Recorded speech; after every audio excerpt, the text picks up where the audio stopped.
people have fallen back in love with the car after COVID.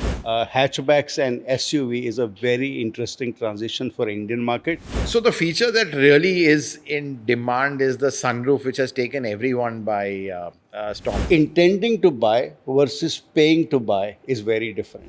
We have high volumes, but value is not that high. I would say that this market starts and ends with top 5 players.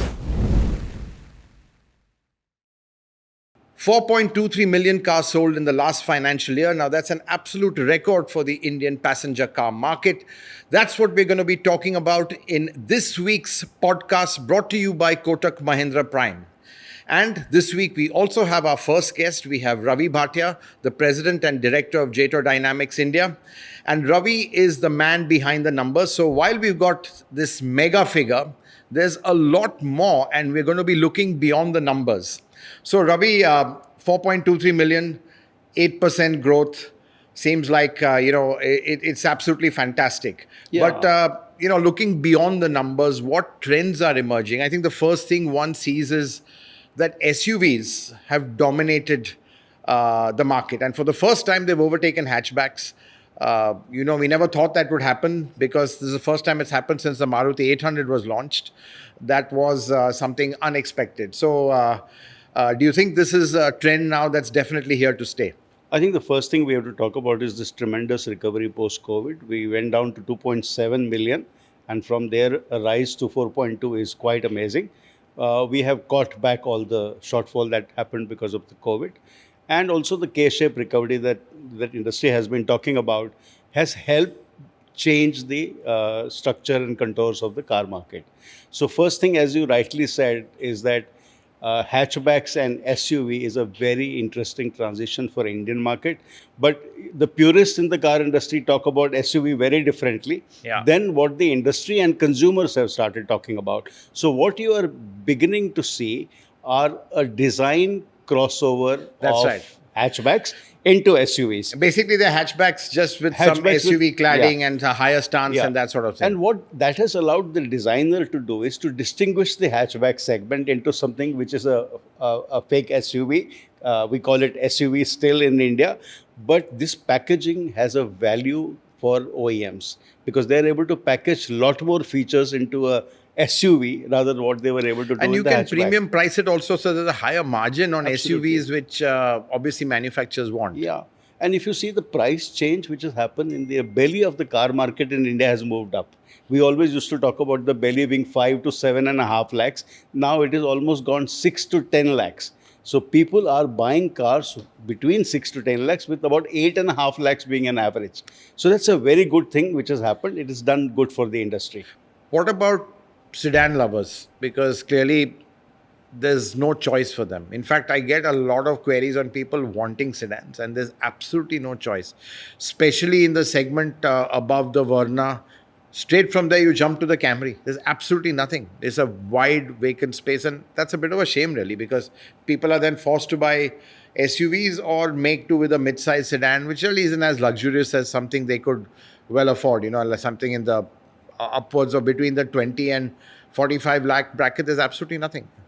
Yeah. So sedan is something which people remember more with nostalgia. But there are still people who want them, or do you think that they're not that enough segment of is them? Small. The segment is small, and in car industry, unless you have volumes, you don't pay attention there. And also the space which SUV offers is far superior in terms of value to the customer. The higher seating position. Now people quote, when I ask them, why do you take an SUV? They talk about the traffic. I can see the traffic. Somehow that feeling, not being able to see the traffic is worrying because we are surrounded by traffic, and this kind of gives you a sense of comfort. You can evaluate the situation better. That's right. You feel more comfortable. That's, I would say, is the reason. And Ravi, turning to MPVs, because clearly that's also grown in a certain sense, but seems to be absolutely dominated by a few handful of players. Sense I get is MPV buyers are a little risk averse. They like to stick to existing brands. So you've got the Innova at the top end and Ertiga at the bottom end, and really no place for anyone. Though I would say the Triber did really well and broke the mold. Again, fantastic case of Renault coming with very innovative design. and that being a differentiator, like they did with the Quid as well, but unable to carry it through because there's no investment in the product for upgrade and stuff like that. It's a real shame. But MPV buyer, do you think a more kind of set in their ways, want the car for pure functionality, and are quite brand loyal in that sense? Yeah, we will break MPVs into two use cases. One is the commercial use case. Yeah, I'm talking about passenger. Yeah, if you take the passenger use vehicle, these are typically large families. Yeah. Who are making more frequent, longer trips, right? So it allows you to be together. That's the story. No, absolutely right. But I'm just saying they don't deviate from the brands which they have. I mean, you've got Karens, which I wouldn't really call an MPV. It's more like an SUV, a quasi MPV.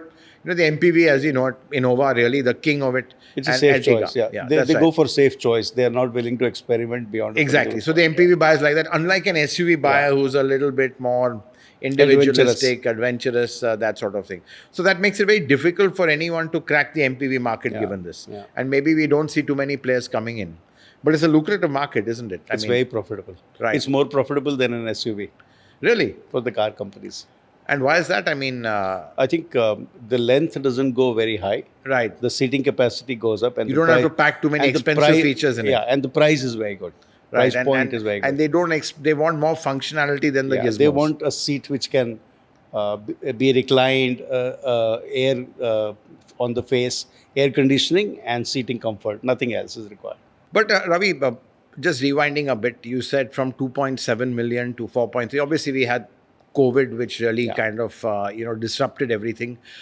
Were you expecting this? I mean, rewinding back to, let's say, 2020, when we started seeing strong recovery, did you think it would be sustained for, let's say, 3 years on? Do you think we are still seeing a little bit of the last tail of the pent-up demand for COVID? Also, we had, supply issues. I mean, did you expect this? The bounce back was better than expected, and industry has to be grateful for that. And the supply chain got caught out. Supply chain got caught up as well. So we know we had a shortfall on account of basic mobility being stalled for some time, and then also supply chains not catching up. So the gap got created. But I think the recovery in economy and the recovery in the consumer sentiment was far good, right? Too good. So this was a surprise to the industry as well. And as a result, you saw shortages happening, right? You had long waiting lists. Some cars are not available for 3 months, 4 months. That was the waiting list that got created. And, Ravi, the sense I get is that people have fallen back in love with the car after COVID. Earlier, if you remember, everyone was talking about, ride share, shared mobility, Ola, Uber was the way people would travel. They really weren't looking at a car. But suddenly after COVID, everyone wanted their own space. First, it was a safety bubble, but then I think it became a bit of an indulgence.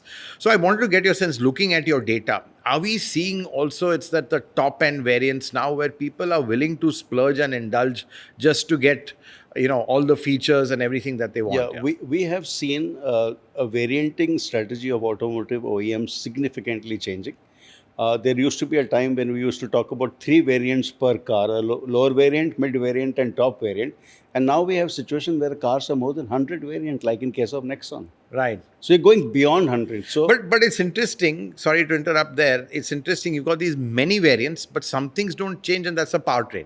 Earlier, you used to have multiple powertrains, especially for, let's say, the luxury car makers. You'd have a 2-liter diesel, a 3-liter diesel, even maybe a V6, V8. But now it seems that the powertrain is just one, and they're having the variants more with features. Because clearly, are you seeing that's what is what consumers want now? The onboard tech, so all the features. You remember the people who came into motoring of our generation, there the performance of the engine was what we used to talk about the car, because the basic features were there in every car, and the only distinguishing feature really was not design. So you had a logo which was changing and the engine performance which was changing. So engine used to take a lot of mind space. But that has changed now. I think the evolution of engine has stabilized to an extent. Also, the emission norms make it very difficult to have multiple engines. I mean, it's very costly, homologation, recalibration, all that sort of thing. So the whole focus of differentiation is the cockpit of the car. In the cockpit, we are seeing tremendous changes. So imagine the old cockpit 5 years ago and the car cockpit now, right? And that's a word which is being used for the car, right? Yeah. We used to say car interiors, now we say car cockpit. Yeah. So the feature that really is in demand is the sunroof, which has taken everyone by storm. I mean, honestly, for me, I would never have that feature in the car because it's a lot of weight in the worst place, which is right at the top, affects the center of gravity, which is something I don't like. But, then I think I'm in a very small minority. People just love sunroofs. It's caught a lot of OEMs by surprise, especially the Europeans who came here, saw and said, oh, it's too hot a country. We can't have the sunroof. In fact, I want to give a little, let's say anecdote over here. I remember when the F30E series was launched, it was originally spec'd without a sunroof. Product manager came down, said, don't need a sunroof. And it really didn't take off initially. It took a year for them to get the sunroof in because it takes ages with them. And really did impact the sales. So sunroof seems to be even a make or break at times. So, just why is this crazy trend and what trend are you seeing? It seems to be now a sunroof arms race. Bigger into lower variants. Now everything will have a sunroof. I'll talk about two very interesting trends. Maybe an auto rickshaw will have a sunroof someday. I'll talk about two, three very interesting trends. One is with this cockpit. So imagine a cockpit. We call it a cockpit now, interiors. You are wanting more of the outside view inside your car. Right. And that is during daytime. So even if you don't open it, you love the optionality of having it. Right. And that airiness it has. Yeah. So you'll be very surprised. The sunroof penetration is so exciting. Now there are more than 3 OES players focused purely on sunroof. And the sunroof game is evolving so fascinating. We did recently a study only on sunroof. There are two things happening. The length of the car has gone higher. Electric vehicles are even more longer. Correct. So the amount of glass in the car is growing. So hot weather, more glass. So there is a silver coated glass which is beginning to appear even in mass markets. So BYD was the first car to launch a silver coated glass which can keep the temperature 2 degrees lower inside the car. Wow. Right? So, and then the mood lighting. So remember, mood lighting started with a small strip in the car. Now imagine your roof becoming mood lighting. Yeah. So it's changing the experience inside the car. The in-cabin experience is changing. Right. And is this trend mainly in India or is it all over the world? I wouldn't imagine so much in Europe, for example. Yeah, they don't. No, so some countries are weather friendly for a sunroof. India is not weather friendly for sunroof, but this trend is happening everywhere. The packaging of the interior space or cabin space is becoming the differentiator. That's the news story, not the engine, not anything else. And, again, looking at the way, as you said, the varianting, multiple variants, people are buying top-end variants. Clearly, we've also seen that, the overall average ticket size or the price of the car has gone up. It's around 11.5 lakhs, I understand. So that actually opens a lot of opportunities for certain global OEMs to even maybe look at India again, because earlier they couldn't compete with the Marutis, in the hatchback segment. So how's the let's say the transition been towards let's say cars becoming more expensive and consumers actually paying for that? Okay, we recently did a very large study for a Japanese OEM. We went and talked to more than 1,500 people in the market who were about to buy a car, and we exposed certain features to them. We thought we were exposing something futuristic to them. But it was really surprising that most of the customers are aware of what is globally available and they are excited about it. They want it in their car. But one caution there for car designers also is intending to buy versus paying to buy is very different. So we did, for a particular feature, I will not name that feature because that will kind of be a giveaway. The intention to buy was 97%, but actual penetration was less than 30%. Right. So when be a little careful on markets. Yeah. So when it comes to paying for a feature, they are a lot more cautious than being aware or being interested. So Ravi, let's talk about the features. What features are you seeing? People are let's say demanding, insisting on features that can tilt the decision whether to buy or not. I mean, clearly sunroof, which no one expected, is one of them. Yeah. Obviously, the onboard tech, the infotainment is another one. Yeah. Engine, not so critical right Not so now, as critical long as right it has base power and refinement and stuff like that. Yeah. Yeah. So just wanted, Yeah, so the attention has, I think, to some extent also moved from exterior to the interior, right? Yeah. So there is and do you think there's a little bit of COVID to play in that? You know, it was your safety bubble. You're kind of more thankful for a better interior now. You're spending more time in traffic, and frankly, interior technology and design also has evolved much faster and more rapidly, thanks to taking cues from, let's say, the digital world Yeah. coming into your car. So I don't know whether you let, think let me that's share an interesting story with you. I was recently in Shanghai, yeah. and one thing which I learned from my Chinese JATO colleagues was that in China there is a new trend emerging that when you go back home, you don't stop your car and you get into a lift and into your condominium. You actually sit in your car for a long time. This becomes your my space. So you're cooling down the stress of the office, the stress of transportation, and you're spending 15 to 30 minutes sitting inside. You still stay in your car. In the car.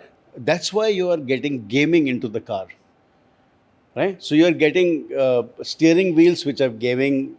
We are discussing those right now. Right? In the Maybe car they don't want to go back to noisy kids and a nagging they wife. don't want to go back. So they want to cool down. And this is important for the designers. Right? So therefore you will have a mood lighting. Imagine the sunroof where the basic functionality was, can I see the sky? Now it's becoming, can I make it blue? Yeah. Can I now make it slightly more, go with the music and make a dancing roof after some time? So that's interesting. So I think it's going to impact car design dramatically. Yeah. So, but Ravi, just want to come back to, let's say, the topic today, which is really, the winners and losers of financial year 23-24. We've talked about them. Just looking at market shares, sense one gets is that, very few have really increased market share. From what I understand, it's just Maruti, Mahindra, Toyota. Yeah. Everyone else has lost market share. So it's a really, this market it's big, but there are sometimes just a handful of players really. Obviously, Maruti, we know nearly 50%, still 47% or whatever. But it's quite skewed that way, isn't it? It's not a very evenly distributed market amongst the OEMs. Indian market is a oligopoly, right? So with Maruti and Hyundai taking almost 60% of the market, there is very little left for others to play. And others also are trying, right? So that kind of reduces the room for big ones to grow. I would say that this market starts and ends with top 5 players. Yeah. And let's talk about the nationality mix, because it's quite interesting about the Japanese, the Koreans, the Europeans, of course, the Indian OEMs. How has the year been in that? Obviously, Maruti, by virtue, the Japanese will dominate because of Maruti. Yeah. If you've got some data, that would be interesting. I got some interesting data. Yeah. If you see, the Japanese are more than half of the market in India. But if you go to luxury segment, Germany is the leading country. And there was a time when we put out this post and data regularly about country of origin. So there was a lot of criticism about country of origin, that is it still relevant? Now I'll give you an example. Talk about a Chinese car. Will country of origin be relevant? Of course, yes. Yeah. So country of origin is DNA, right? DNA of a country's design philosophy, supply chain philosophy flowing into the car design. So I continue to believe that the country of origin will remain relevant, although the buyer will look for many more things. But when you say, okay, I'm buying a Japanese car versus a Chinese car, I'm sure there will be a discussion. Right. So, obviously you've had the Japanese dominating. Then you've had the Indians. Koreans, of course. Koreans, Indians, that's are right. interesting. Yeah. Right. And the Europeans are always struggling. I mean, why do you see that? I mean, even just now, Renault struggling, Stellantis with Citroen struggling, and clearly Volkswagen, Skoda both. Think of 2 markets, the tale of 2 markets, India and China. Both places Europeans have started to struggle. One, they were already dominating. Here, kind of, they never took off. It is to do with their engineering mindset. I think they could never adopt the vehicle to the market. Which is now changing towards the interior, towards onboard tech, towards digital. Towards safety. Not so much... what do you mean by safety? They were good on safety, the Europeans. They were always good on safety, but now the market is creeping up to safety, right? We have started talking safety. So that again, I want to come back to safety because it's been a big talking point, clearly a lot of it on social media. Is there any trend you can draw from the data which shows that safety is making a difference? Are there trends towards, let's say cars with more airbags or let's say the top end cars where there are more safety features? Now, a lot of them are giving 6 airbags in all variants. And is there a correlation between, number of 5-star rated cars? Is that going up? Clearly, that's when the Nexon has done particularly well. So, or is it just something that people like to talk about and have an intent, but they don't finally go and purchase, like you say? No, the penetration of safety features have really gone up, partly driven by regulation. Right. Where you make airbags, certain number of airbags mandatory, so they provide. But people are now going above and beyond of safety, above and beyond on safety, right? So people are competing. All OEMs are now competing to say my car is safer than yours. And it's slowly not becoming a differentiator, but just hygiene. It's hygiene, but still the race, which was never there, was started by Tata. Right. Tata started talking about safety, but I think everybody is now catching up. They kind of changed the game rules. They benefited from it beginning, and they also increased the customers' awareness about safety. Just the rise and rise of the Nexon. It's really been a superstar. It's quite some time it was launched. I think 2017 or something like that. So it's really well into its life cycle. It's had a few facelifts. But again, sense one gets is they're giving a lot of powertrain mix. Petrol, diesel and EV. EVs are adding a lot to the number. The first real EV which kind of took the market by storm. They got that first mover advantage. But again, honestly, quality not the best, still giving a little niggling fault. But it's such a compelling package. Looks good, very functional. And is that really the secret sauce or the formula in that segment? I think two things. I think Nexon is a packaging story and a safety story. You think safety has made such a difference? Safety has made a big difference. I think they set the agenda with Nexon. Right. India did. And forced everyone else to follow. So it's a packaging success. 143 variants when they started. Right. So which means they tried to stretch the bandwidth of the vehicle from a very low price point to a very high price point. 143 variants with all the powertrains. In the beginning. Yeah, but that must be a nightmare to manage. Yeah, but I think they have got it right so far. A nightmare for you to keep a database of that. Yeah, so we love the complexity of the market because it gives us business. Yeah, so I'm sure you can slice and dice it in very interesting ways. Yeah. So, so you think it's that? It's just the number of spread. They've carpet bombed the segment. Yeah, they have straddled so many price points that there is a Nexon for everyone to buy. Right. Yeah, and, that's and their interesting. Distribution improved significantly, and then they added the safety story. And that's where I think Indian OEMs have an edge over the Europeans, isn't it? They can't react this fast, sort of thing. Yeah. And Ravi, coming back to nationality, what is consumer perception? I mean, is it fair to say that because the Japanese have the maximum market share that people like Japanese car, or is that just Maruti just taking half the market, so automatically it's Japanese in that sense? So Japanese and Indians and Koreans are becoming acceptable brands. Right. Because they are the dominant brands. And Indians, is it a little bit of a nationalistic reason? Because, it's becoming a very polarized world today, And, okay, one thing I have heard customers speak, and I sit in a lot of these research projects, customers actually say that Indians have really done well. So they have noticed the innovations that Tata bought, the Mahindra bought, and they are being recognized and rewarded also. So I've seen many people who could afford better, more expensive cars, more European cars, but they still are going for Indian cars. And I think it's fair to say what I've also noticed is that the Indians, because this is their do or die market, they just have to adapt. Yeah. I mean, for Europeans to make changes to Indian cars, to give the kind of features Indian want, takes them a lot of time. Yeah. They don't know how to value engineer. They don't know how to remove the cost. So they typically remove equipment to lower the cost, which doesn't seem to work over here. But it seems that Indian OEMs, while they may not have that engineering finesse of the global companies, at least they give all the features people want. I mean, I've just saw the XUV 3XO. It's just packed with feature. Still not a perfect car. I would say it hasn't got the finesse of, let's say, a rival compact SUV like a Sonnet or something, which kind of, whatever it has less, but it has those things. It does those things really well. So the sense I get also is that customers want the features, but those features don't necessarily have to perform to a phenomenal standard. Yeah. So what you're referring to is fit and finish, which the customer notices. Yeah, not just fit and finish. It's also just the way a thing was, the intuition of a touch screen. How that works, the graphics, stuff like The that. user interface and That's right. The reverse camera. There are reverse cameras and the reverse cameras. You can have one with great graphics or some which are just fuzzy. Yeah. So is it just become like a tick box thing that you have to have this and for some customers it's just tick box that I have it, right? So I have an infotainment screen. I have even HUD, right?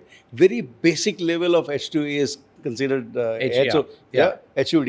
considered acceptable, but you know that there is a huge level of refinement curve. Correct. But I'm sure with penetration growing, it will become easier for OEMs to bring refinements also. Right. So in few years from now, we'll not see much difference between a European car and a Chinese car and an Indian car. You will have features which are very much at par. Right. And, we've talked about the nationality mix, and clearly what you've said is the Japanese, the Koreans and the Indians are becoming acceptable.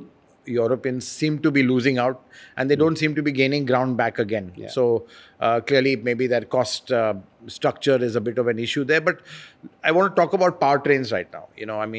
What do you think? Because the sense I get is that hybrids, everyone, that's the flavor of the month right now. But again, seems to have a lot of potential because there are very few hybrid options out there in the market right now. And despite that, in the last few months, they're outselling EVs. EVs also still very small penetration. But I wanted your sense on the EV market. I mean, we did fantastically last financial year compared to before, almost double. I think now we are at almost 100,000 units, 1 lakh units. But going forward, what is your sense of the market? I mean, is the EV space going to grow? Because, Tata's just launched the Punch EV, and while it's got good volumes, it's come at the expense of the Nexon EV. So clearly the market isn't growing that rapidly despite more models coming in, which doesn't kind of, augur well for the new players which are ready to launch. So they might be having to wonder about their volume projections going forward. Yeah. So India is evolving in powertrain scenario in a very, very interesting way. Yeah. Right. Most of the European countries and USA, they took a binary choice. Okay, you are either gasoline or you are electric. Yeah. Right. Yeah, that's right. So we took a very different evolution. Now, if you look at, we have 4 choices now. Yeah. And diesel is still strong here. And the fifth choice is also 6 choices emerging, by the way, if you add diesel as well, right? So you have biogas being talked about, right? With more ethanol mix. You have CNG, you have a hybrid, you have electric. EV. So that's an interesting mix for the consumer to choose. And value for money, for cost of running the car is still a very high sensitivity. But over there, the hybrid, it's a very high purchase price, but people are still going for it. So clearly it goes to show that they want a low running cost. They don't mind paying a higher purchase price or initial cost upfront. Do you see a trend that way? It's being seen as a clear step up from petrol. You're buying a better and a more cleaner car. And actually drives better also. Yeah. And now you see that between Toyota and Maruti, this whole thing started. But now even Hyundai will be forced to follow, or some others will be forced to follow and bring something in hybrid. Right. Which means the pie of hybrid is going to grow. The pie of CNG is going to grow. Petrol will become ethanol blended. So electric will will struggle a lot. And Ravi, looking at the data, no one wants to talk about the D word, which is diesel. Clearly, I'm a big fan of diesel. I think it's been vilified unnecessarily, and with BS 6.2, it's fairly clean as well. Even the market isn't shunning it as the way industry makes it out to be. And just looking at your data, I think has it actually grown a little bit in? Yeah, it's okay. It's flattish. Flattish. Growth. Yeah. Flat, but grown slightly few numbers. But it's at about 17.6% right now. So diesel is not being shunned at all. But one major segment of diesel which has disappeared is the taxis because of the regulation of forcing a CNG. Right. Because taxis used to take a large volume of diesel. Now, despite taxis going away in the urban areas, diesel is still 17%. So, where are they gaining that loss of volume from the taxi segment? That goes to show that in the SUV space, diesel is still preferred. Yeah, in some SUV where some SUV lovers believe that the diesel has a better performance, and luxury cars also diesel has a good Well, performance. they say one of the reasons why the Jimny has failed is because it doesn't have a diesel engine. So I don't know whether that is, let's say it could be that for SUVs you have to have a diesel option. Yeah, you have to have an option because there is a segment which is driving really on long distances on rough roads are the people who are asking, or even hilly terrain are asking for some of the diesel performance. Right. Ravi, looking at last year and the trend, automatic penetration huge. I think AMT's democratized automatic, so that really took it to a next level. I mean, how do you see the trend? How was the trend last year of automatics? Obviously growing a lot and denting a lot of sales. I mean, let's say Citroen, for example, launched a C3 without an automatic. So, clearly a big issue there. I think even I think even C3 Aircross came without an automatic. So clearly it is something that everyone wants now, and the days of small penetration of automatics are gone because they become some affordable, especially with the AMTs. Yeah.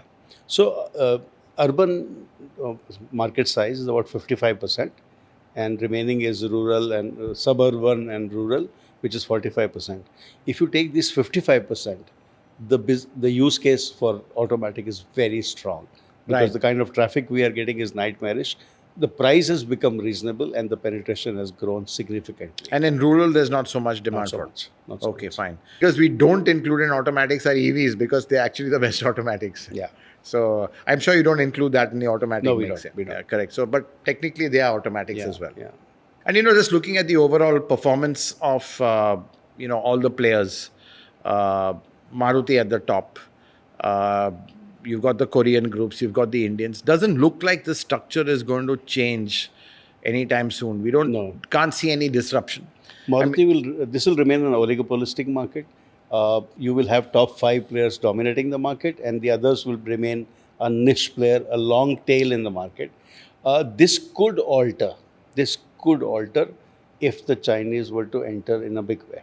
Yeah, well, we know they have difficulty entering. They have difficulty, but this could alter potentially because the muscle of the Chinese. And have you had any trend? You talked about nationalities. We never spoke about Chinese. Now, whatever market share MG has, I don't know what it would be. MG and BYD. And BYD to a small extent. Do you see any change in perception on the Chinese vehicles? Because I'll tell you, for us, actually, it's become quite positive. I mean, when we do our YouTube videos, obviously, it just don't go by the comments, but it's interesting to see.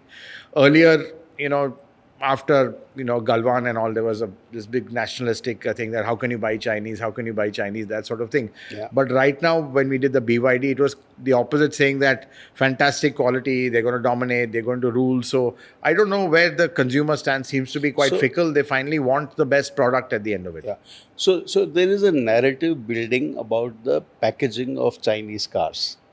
Okay, and that narrative is gaining some traction in the customer. As you said, your comments, right? While the country of origin may still remain an issue, but the car's packaging is irresistible. Right?